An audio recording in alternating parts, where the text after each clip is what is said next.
You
जो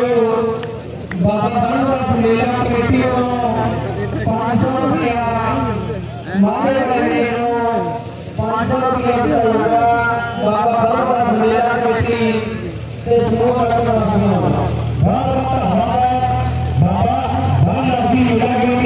जो आए साल अपने नगर में खेला करवाने पर सारे जिलों का धन्यवाद करेंगे। मैं भी कहना टाइम कर लगे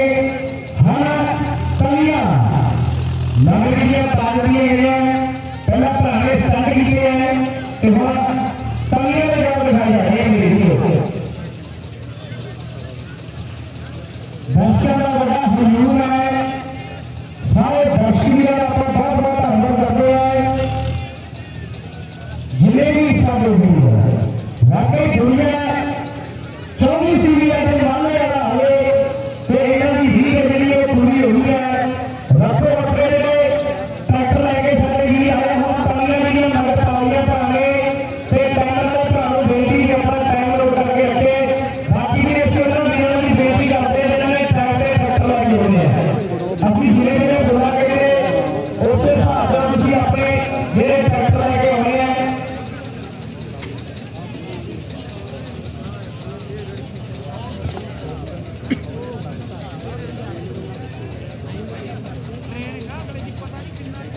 आने हैं जो बहुत ही मान सम्मान हो रहा वाले वाले वीर का